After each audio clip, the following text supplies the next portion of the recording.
day after the German Grand Prix, US air traffic controllers went on strike for better pay and shorter working hours. President Reagan threatened to sack them under a law preventing federal government employees from striking, and followed through on Wednesday, firing 11,359 air traffic controllers. In a busy week for the president, he would also greenlight the production of the neutron bomb and sign a huge tax cut into law in an attempt to stimulate the stuttering economy. In France, Communications Minister Georges Filiou announced the end of the state monopoly on radio. Some 400 new independent radio stations took to the air over the next 2 months. The Major League Baseball strike ended with the All-Star Game put back from April, where the National League side beat the American League in Cleveland. Vice President George Bush was in attendance. The first ever AIDS fundraiser took place in New York, raising $6,300, while across town the next day, IBM launched their new personal computer with MS-DOS software, 16K of RAM, and a price tag of $1,500. It was the first mass-market desktop computer and sold 35,000 in the first 4 months and over 800,000 by the end of 1982. An otherwise unremarkable movie, Comin' At Ya, a spoof western made by 2 Xerox salesmen, was released in 3D and, albeit briefly, proved a national sensation, kicking off a revival of the 3D movies in the early 1980s. The Formula One teams made the small trip from Hockenheim to the Österreich-Ring in the beautiful alpine foothills of Styria, with Piquet now just 8 points behind Reutemann in the standings. But the ring is another one of those high-speed power circuits, and moreover one at an altitude of about 2,000 feet, which would leave the normally aspirated cars gasping for air and leave the turbos even more advantaged. Missing from the pit lane would be the Fittipaldi team, who'd been unable to afford engines, though they were promising they'd be back for the Dutch Grand Prix. Like the Germans, the Austrians have had no one to cheer in the field since Lauda's retirement a couple of years ago, though there were rumours that Niki had been spotted at the McLaren garage and might be considering a comeback.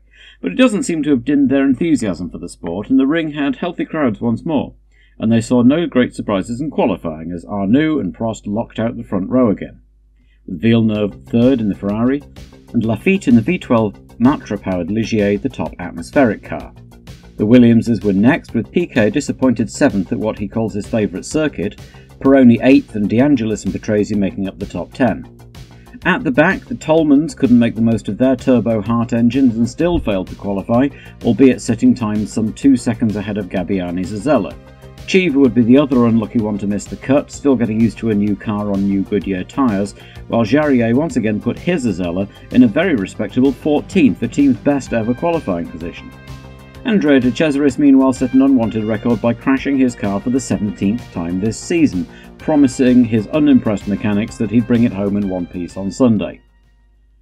Over the night before the race, someone spotted that because of the insertion of a chicane at the first corner, the 54-lap distance would take the race to just over the mandated maximum 320 kilometres. So a lap was lopped off the distance, making it a 53-lap race, and the teams all rushed to recalculate their fuel loads.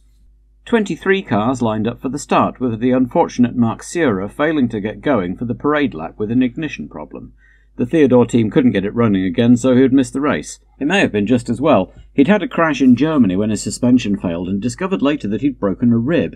He was in some discomfort in Austria and may not have been too sad to miss out on a couple of hours of extreme G-forces. When the lights went green and the fields roared up the steep hill to the new chicane, Villeneuve managed to outdrag the 2 Renaults and take the lead, while Pironi also got a good start to slot in behind Laffite in 5th, chased by a Reutemann-Piquet-Jones sandwich. Pironi got ahead of Laffite a couple of corners later, but just couldn't shake off the Ligier. Prost was pushing Villeneuve hard, and at the start of the second lap, the Canadian overcooked it and slid wide at the chicane, threading his way through the tyre barriers, followed by Reutemann, who'd done the same thing. Both returned to the track safely and set about regaining position, while Prost and Arnoux now led from Pironi and Laffite. The 2 Renaults began to pull away, while Pironi was clearly holding up Laffite. Alan Jones had called the Ferraris mobile chicanes earlier in the season, thanks to their apparent inability to convert bags of turbo power into on-track speed. Laffite couldn't find a way past Pironi, and soon a queue of traffic developed, with the 2 Williamses also joining in and Villeneuve hanging back slightly. Piquet got past Laffite and had to go himself, but couldn't make any more progress, and Laffite retook 4th, before finally getting ahead of Pironi on lap 9, followed through by the Brabham.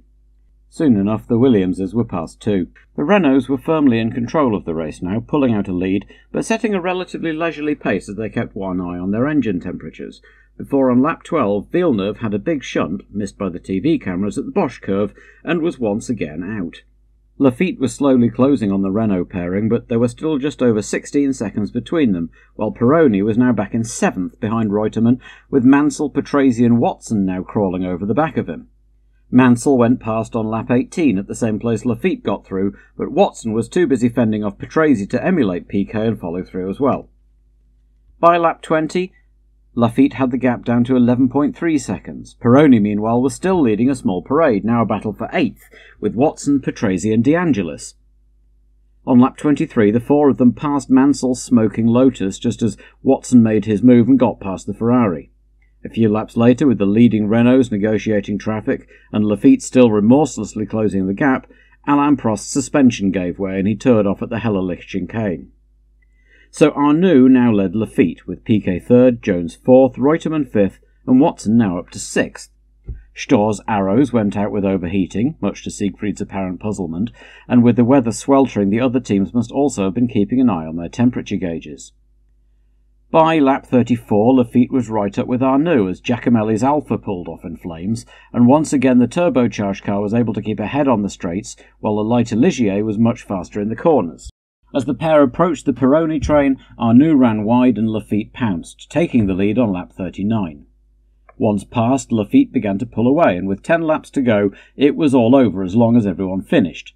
That was far from certain, of course, and Patrese's fine drive ended with an engine failure on lap 44, Borgood a lap later and Andretti the lap after that. Eliseo Salazar dropped out with a sudden drop in oil pressure after a great race. He'd been running in the top 10 just behind the Pironi train at the time. But Laffite's Ligier proved reliable, and he brought it home for his and Ligier's first win of the year, to become the 7th different winner of 11 races so far. Arnoux was 2nd and Piquet 3rd, hotly pursued by Alan Jones, who just couldn't quite catch the Brabham before the end. Carlos Reutemann coasted across the line with a dead engine to take 5th place, and Watson nursed a poorly McLaren home to take the final point for 6th. The result had the effect of closing up the top 3 places in the championship, with just 4 rounds to go. With a maximum of 36 points left to win, Reutemann led Piquet by 6 points, with Laffite now 5 points behind Piquet. Jones, 18 points behind Reutemann, Villeneuve and Watson, both 24 points behind, Prost, 26 points, Arnoux, 27 points, and even Patrese and Cheever, at 35 points behind, were all technically still in the hunt for the title too, though with varying degrees of probability. There were 2 more power circuits to go on the European Tour, with the Dutch Grand Prix at Zandvoort next.